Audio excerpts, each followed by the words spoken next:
چچا فقیر اللہ نے مرغ ذبح کیا۔ ہینا اور اس کی امی کھانا تیار کرنے میں مصروف ہو گئی۔ عشاء کی نماز کے بعد چچا فقیر اللہ کھانا لینے آ گیا۔ ہینا پہلے کی طرح صندوق سے صاف چادر نکال رہی تھی۔ اس میں کھانا لپیٹ کر مہمان خانے میں بھجوا دیا گیا۔ کچھ دیر بعد چچا فقیر اللہ برتن لے کر آیا۔ اس کے ہاتھوں سے برتن لے کر وہ کچن میں آ گئے۔ دل کہہ رہا تھا چادر کے اندر کچھ ہے۔ کیا ہے اسے جاننے کے لیے اس نے بےتابی سے چادر کی گرہ کھول دی۔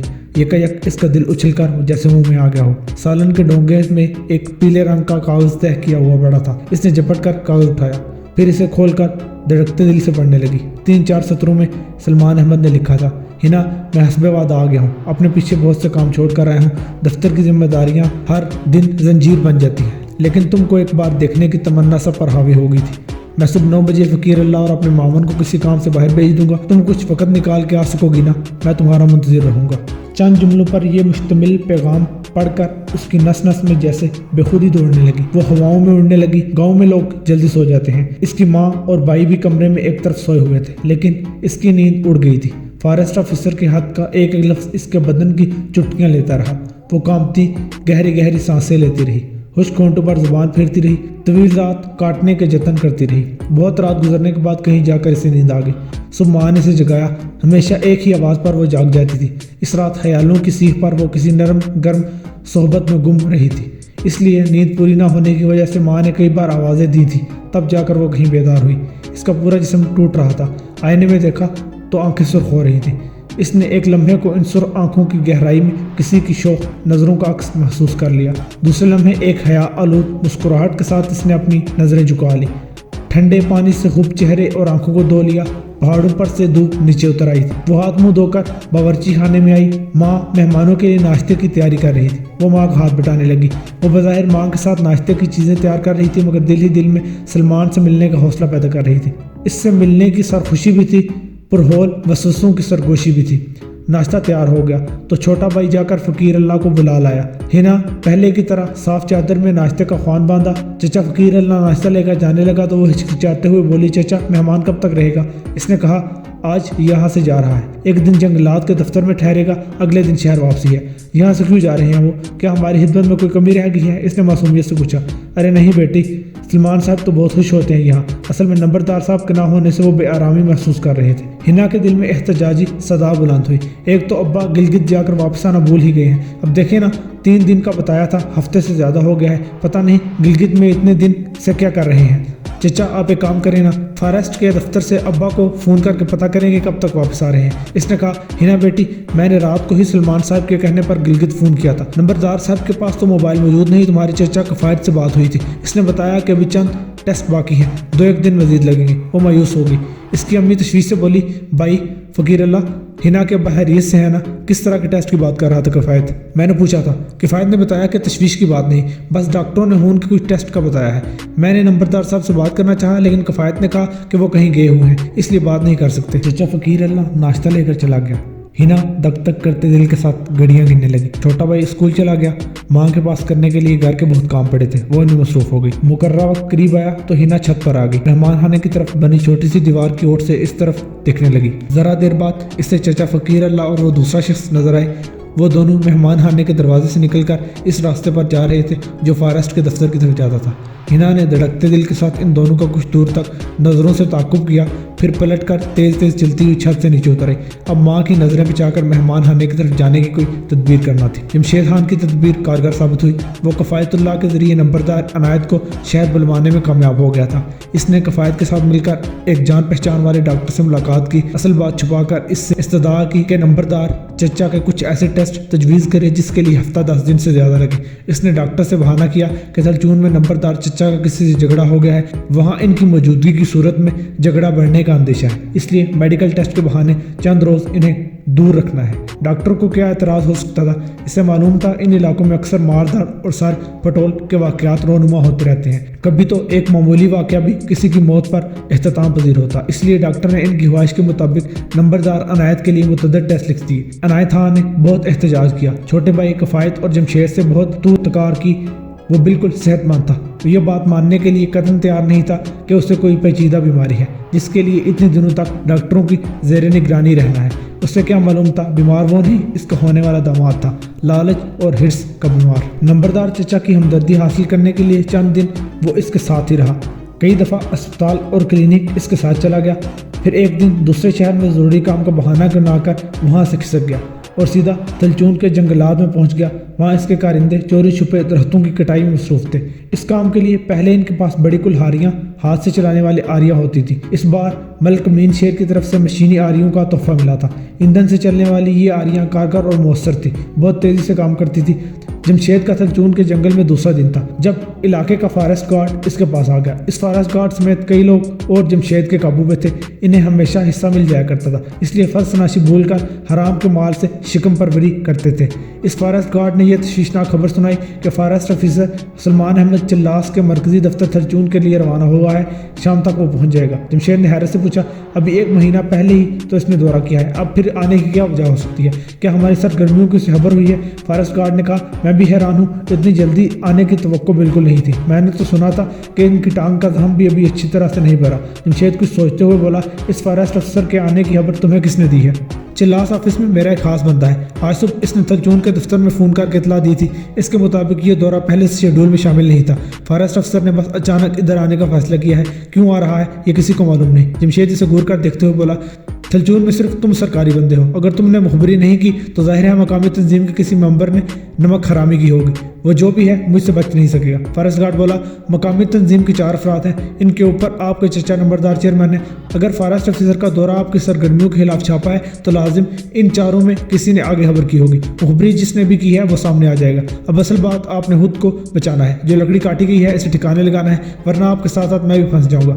جمشید ناگواری سے بولا، تم فکر مت کرو، تمہیں کچھ نہیں ہوگا، فارسٹ افسر آج شام تک تلچون پہنچ جائے گا، رات وہاں گزار کر کل شام وہ یہاں جنگل کے اس حصے تک پہنچ سکتا ہے، تب تک ہم سارا کٹا ہوا مال نالے کے ذریعے نیچے پہنچا دیں گے۔ ایک بات کو یاد رکھو، تم بھی تنظیم کے ان 4 مقامی افراد سمیت مشکوک بن گئے ہو، اگر مجھے پتہ چلا کہ اس کے پیچھے تمہارا یا مقامی افراد میں کسی کا ہاتھ ہے تو سارا کھلایا پلایا باہر نکال دوں گا۔ جمشید نے اپنے کارندوں کو مخصوص ہدایات دی، ایسی صورتحال ان کے لیے انہونی نہیں تھی، پہلے بھی کئی بار اس قسم کے حالات کا سامنا کرنا پڑا تھا، وہ جانتا تھا ایسے موقع پر اس نے کیا کرنا ہے۔ پھر اپنے قریبی ساتھی جمدر خان کو تلچون جانے کی ہدایت کی، اسے سمجھایا کہ وہاں جا کر فارسٹ آفیسر کی سرگرمیوں پر نظر رکھے۔ اس کے قریب ہی ایک پہاڑی نالا تھا، نالے کا پانی بلند پہاڑوں کے اندر موجود جھیلوں سے بہتا ہوا نشیب میں بہت دور دراز دریائے سندھ میں شامل ہو جاتا تھا۔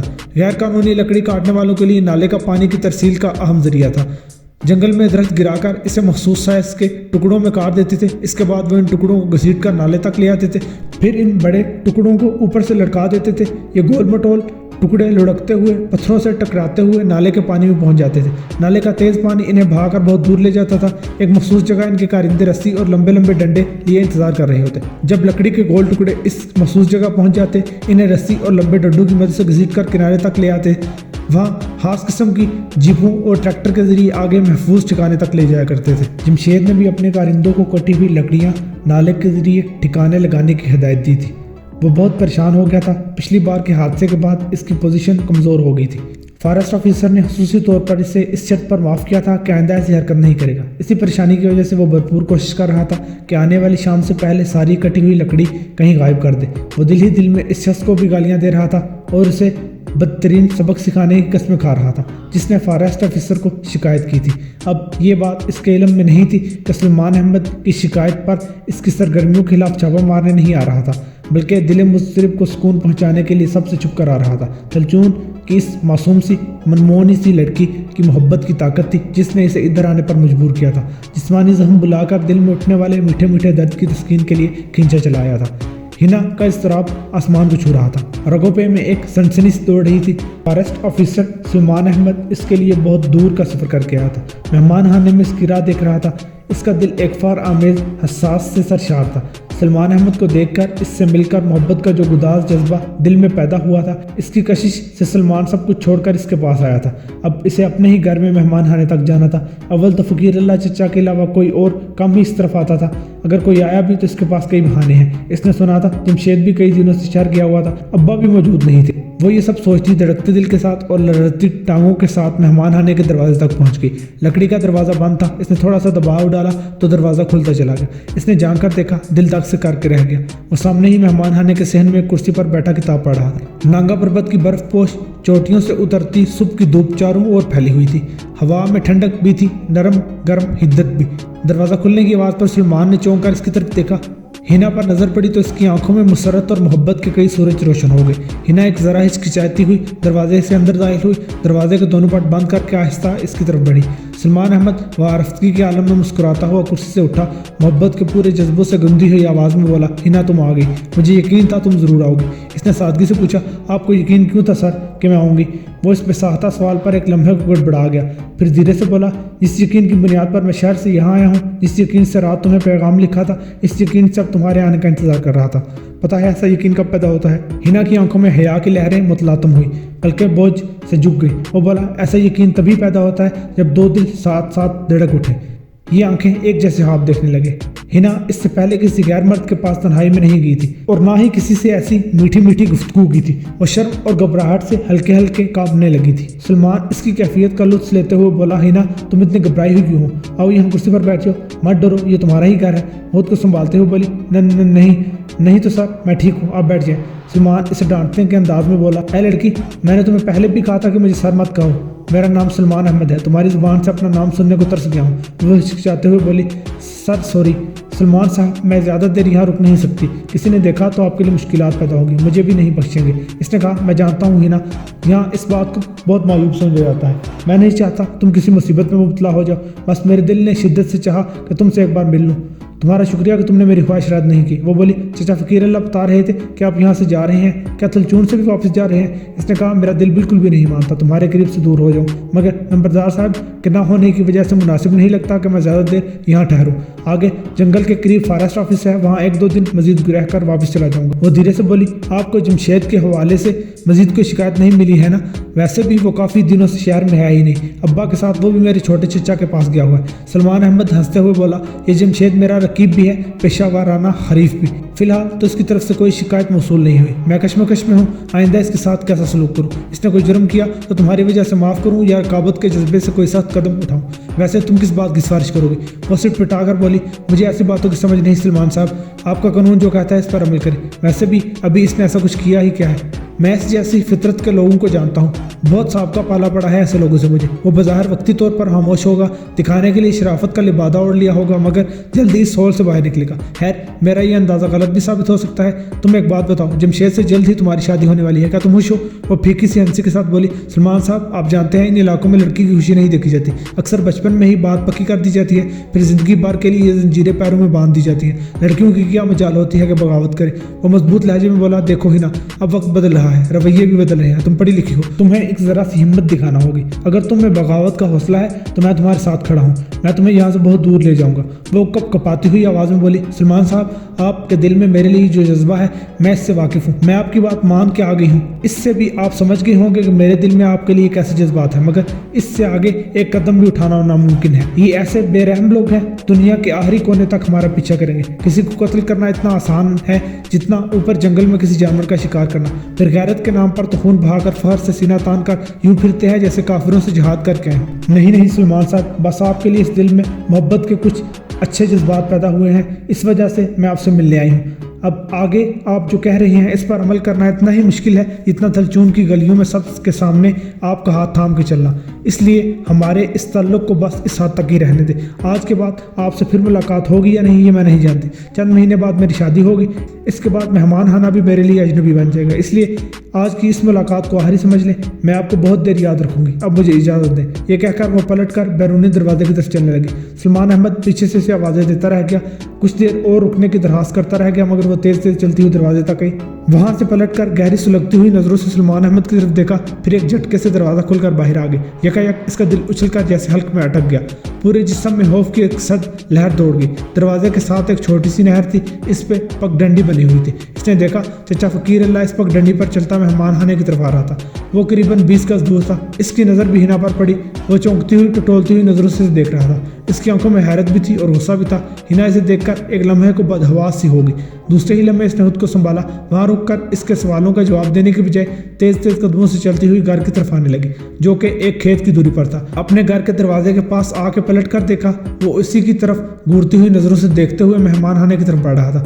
اس وقت ہنا کی نظر دوسری طرف گئی۔ اس کا دل ایک اور خوف سے گھیرے میں آ گیا۔ مہمان خانے کی دوسری سمت اسے جمدر خان دکھائی دیا۔ یہ جمشید خان کا خالہ زاد بھائی تھا، اس کے ساتھ لکڑیوں کی اسمگلنگ کا کام کرتا تھا۔ جمدر بھی اسے دیکھتا ہوا قریب آ رہا۔ ہنا دل میں کئی اندیشوں اور وسوسوں کے ساتھ گھر کے اندر داخل ہو گئی۔